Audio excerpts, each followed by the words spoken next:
Hey job seekers, I'm Jen Tardy, your career success coach, and I'm back with another video on our Career Success channel.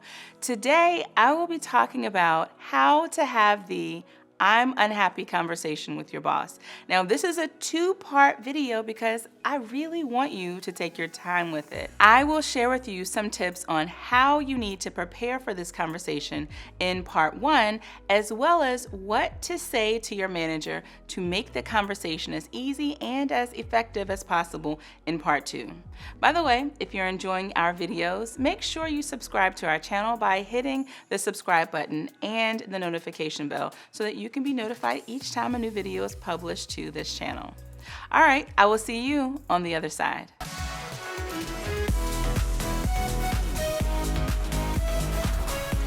You may be in a situation where you don't feel happy or motivated to wake up every morning and start your workday. I remember that feeling. My lowest point once was actually pulling up to the office and sitting in the car in tears because I dreaded going in there one more day. Those tears were because I was at the time feeling stuck and hopeless.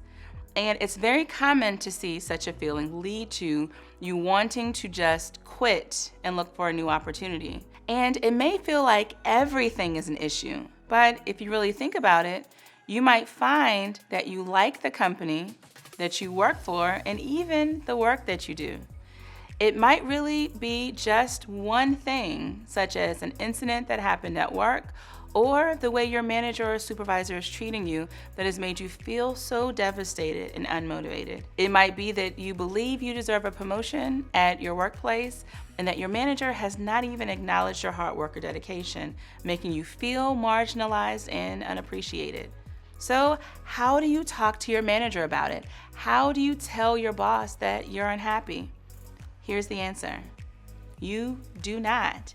You do not tell your manager that you are unhappy. The language by itself is unproductive and a little distracting. Instead, here's what I want you to tell them.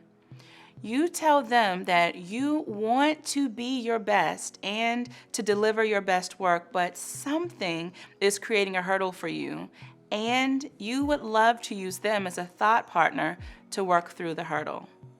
Simply telling your manager that you are unhappy at work offers no solution.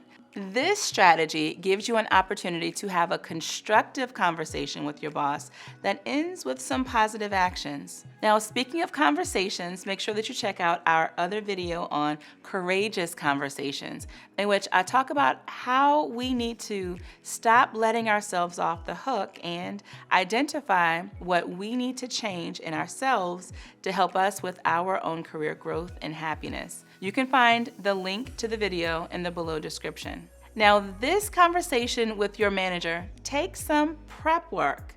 Here's how I want you to prepare. The first thing that you must do is figure out what is bothering you. You would do this well before your conversation with your manager. Start by making an exhaustive list of all the things that are making you feel demotivated at work or that are causing the hurdles for you. Go wild and crazy with your list. Get it all off of your chest. You'll be the only one seeing it. Now, this could include a colleague, someone from the management team, maybe it's an incident that happened at work, and even your job responsibilities could be bothering you. Hell, it could even be that Trisha wears white after Labor Day that's bothering you. Again, make a long and exhaustive list if you need to. Don't overthink it. Once you have this list, I want you to leave it and not think about it. Set it and forget it. Here's the second step. Give yourself a day or two and then come back to the list. Go through that list and find common categories. I'm really going to challenge you to find no more than 3 categories or buckets to divide your list into. You will likely find that all of the items on your list are really 3 things that present themselves in hundreds of ways. For example, Trisha wearing white after Labor Day and your manager cursing people out on the team meetings, they all might go under the category of unprofessional behavior in the office. Next, Take those 3 categories and beside them, write down how it impacts you. Really draw the connection to the unprofessional behavior in this example and how it impacts your ability to be your best self in the office. And here's the next step. Write down what would be happening if everything were fixed. How would you know that things are better now? Is it that Trisha is no longer wearing white after Labor Day, or is your manager finding new ways to communicate their frustrations during team meetings? Why this is so important is because it begins opening our minds to solutions.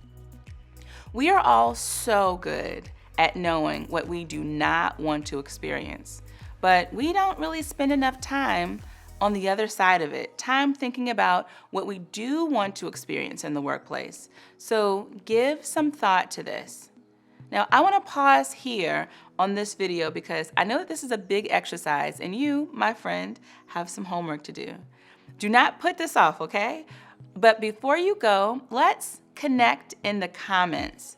If you're brave enough, I want you to tell me what some of those things are that you're adding to your exhaustive list that drive you crazy in the office. I want to see if there are certain things that are more common than others. Let's have a conversation in the comments below. Now, come back next week with your homework done so that we are ready to talk about part 2. Next, we get to actually have the conversation with your manager. So I hope you found this video useful, and if you're looking, again, for a safe space to navigate your next career move, you should definitely join our Inner Circle membership. Check the description below for more information on that. I am Jen Tardy, your career success coach, and I'll see you in the next video.